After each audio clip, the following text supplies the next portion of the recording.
Kasus hunian apartemen bodong kembali terjadi. Kali ini menimpa konsumen yang sedianya akan memiliki hunian apartemen Pollux Sky Suites di bilangan Mega Kuningan, Jakarta Selatan. Kasus bermula ketika PT Mega Daya Prima yang terafiliasi dengan PT Pollux Properties Indonesia, terbuka, sebelumnya PT Pollux Property Indonesia terbuka, mengajukan penawaran unit apartemen pada 2018 di Hotel Kempinski, Jakarta, kepada konsumen. Dalam kasus ini adalah Heri Kurniadi. Kepada Heri Kurniadi diinformasikan bahwa pembangunan selesai pada Desember tahun 2022, dan serah terima unit akan dilakukan pada Desember tahun 2023 ini. Akan tetapi, 2 tahun setelah penandatanganan PPJB, tepatnya pada tanggal 18 April tahun 2022, pihak pengembang menginformasikan bahwa pembangunan apartemen tertunda dan masih lama. Informasi ini, tentunya, tidak sesuai dengan isi kesepakatan PPJB.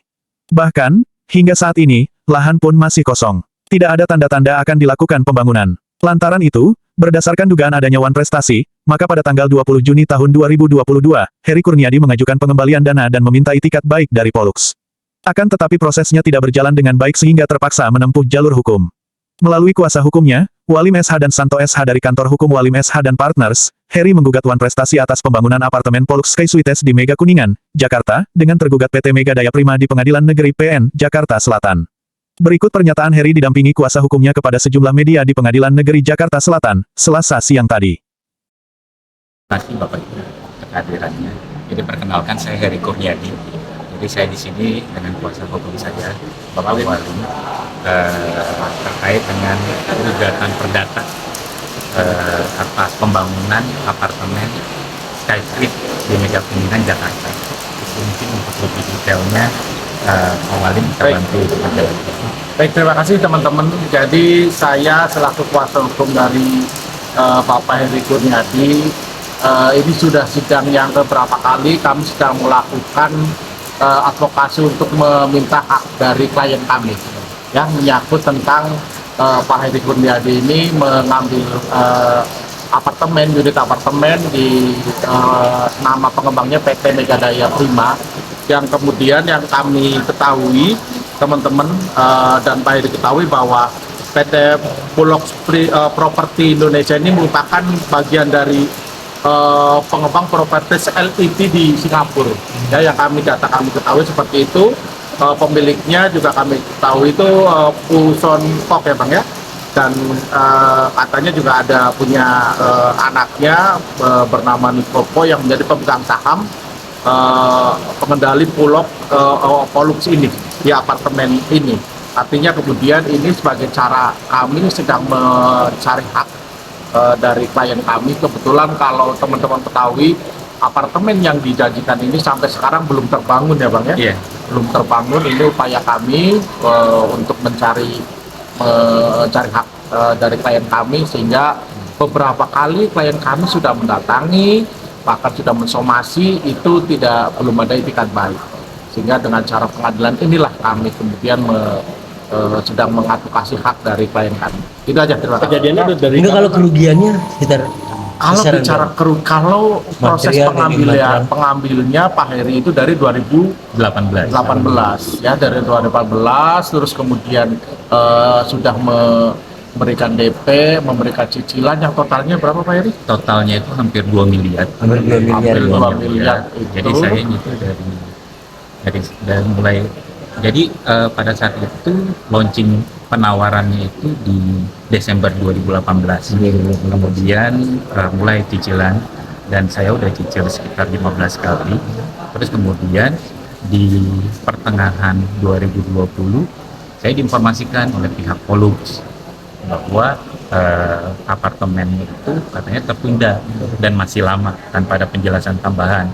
Padahal saya udah tanda tangan PPJB juga, sehingga saya menilai ini kan tidak sesuai dengan isi yang ada di PPJB. Di PPJB ditulis pembangunan selesai di Desember 2022, serah terima di Desember 2023. Nah, saya coba kontak, saya menanyakan itikat baik, pengembalian dana, tapi responnya itu Negatif. Ya, negatif. Saya sampai somasi pribadi, responnya juga negatif. Sampai akhirnya lewat pengacara, somasi, itu baru direspon. Terus kemudian sampai lanjut ke pengadilan. Maksud saya seperti yang tadi Pak Walim bilang, ini kan perusahaannya itu PT Mega Daya Prima, afiliasi dari Pollux Property Indonesia. Ini bagian dari Pollux Property Singapura. Pemiliknya itu juga konglomerat, Suntok. Anaknya juga kalau misalnya saya baca berita, Nick Koko itu miliarder termuda yang total asetnya terakhir saya baca sekitar 50 triliun, tapi saya juga nggak tahu update-nya sekarang. Pak Heri bukan satu-satunya korban ya? Saya nggak banyak diskusi dengan yang lain sih, Pak. Karena maksudnya saya ini kan pribadinya saya, jadi saya juga nggak tahu yang lain itu kondisinya seperti apa. Tapi melihat dari pembangunan seperti ini dan rencananya itu tidak sesuai dengan PPJB, seharusnya banyak yang seperti saya. Maksud saya ini konglomerat besar, tapi kenapa kita masyarakat yang dirugikan?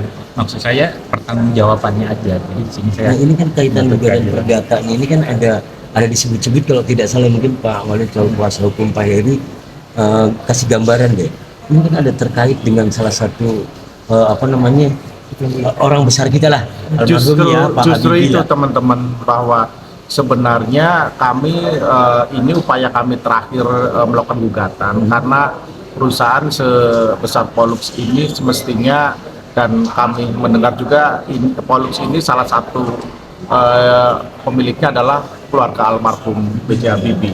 Tentunya Saham tentunya ini sangat kok tidak punya itikat baik, sehingga kami melakukan gugatan seperti ini. Sebenarnya kan bisa saja ada itikat baik kalau kemudian memang bangunannya ada, mungkin bisa oke lah, klien kami bisa negosiasi, tapi ini benar-benar belum dilakukan pembangunan. Bukan pidana juga nggak Pak?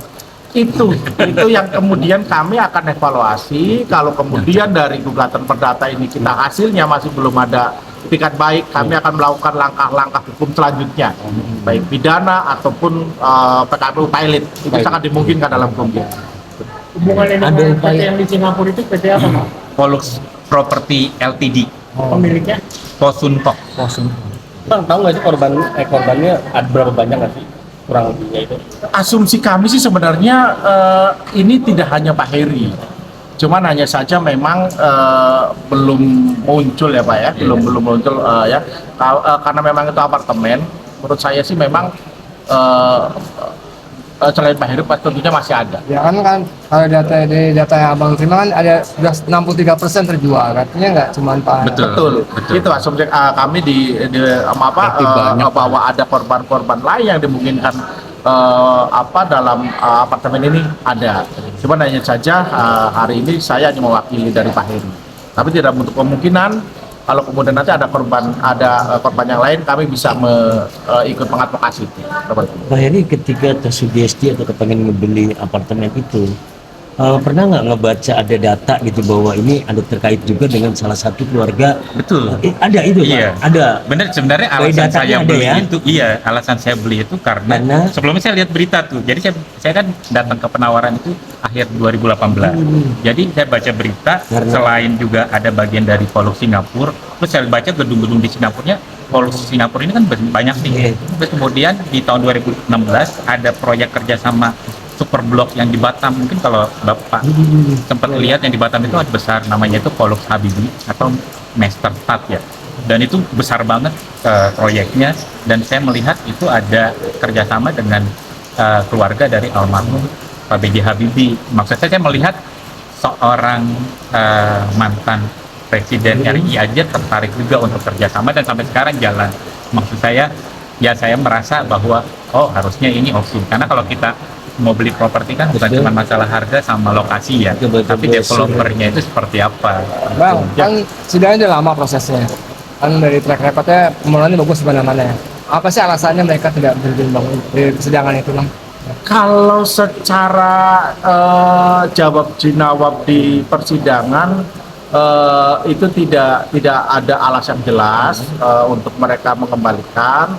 Mereka kemudian hanya menyampaikan masih proses saja. Itu yang kemudian sebenarnya teman-teman kami sesalkan Pak Iria, bahwa pengembang sebesar Pollux ini kemudian seperti ini terhadap customer yang kemudian kami kira lebih dari Pak Heri, ada beberapa itu kemudian belum bertanggung jawab mengenai hal ini. Itu teman-teman. Pak Heri, itu kalau satu unitnya berapa Pak? Kalau boleh? Kalau yang saya beli itu unitnya harganya sekitar 4 miliar lebih. Nah itu Pak Wahyu ambil berapa unit? 1 unit? Itu saya 1 unit. Jadi memang pada saat itu diinformasikan dari sekian lantai, mereka hanya pasarkan itu cuma beberapa lantai. Sisanya itu seperti apa, di manage sendiri lah. Kemudian di situ juga ada hotel semuanya. Jadi memang itu pada saat ditawarkan sih menarik banget ya ceritanya. Kita juga diundang ke Hotel Kempinski acaranya.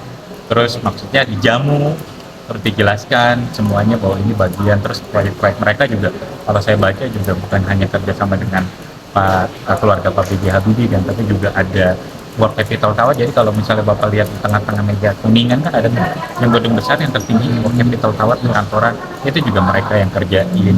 Terus ada juga resort di Lombok, itu mereka kerjain. Jetstone di Karawang, terus ada Pollux Polytech yang di Jawa Barat, itu juga mereka yang kerjain. Maksud saya Reputasinya bagus lah, Pak, iya, ya. dan itu yang ngebuat saya juga yakin ya. Iya. Jadi Pak Heri udah lunas sebenarnya dalam pembelian gini. Saya pada saat itu kan di cicilan ke-15, begitu saya lihat tidak ada progres, kemudian saya terima informasi Pollux bahwa pembangunan tertunda dan masih lama, nggak ada penjelasan lebih, maksudnya seperti yuk kita ngobrol pembangunannya akan seperti ini, nanti konsepnya itu PPJB mungkin harus dirubah atau apa, itu nggak ada.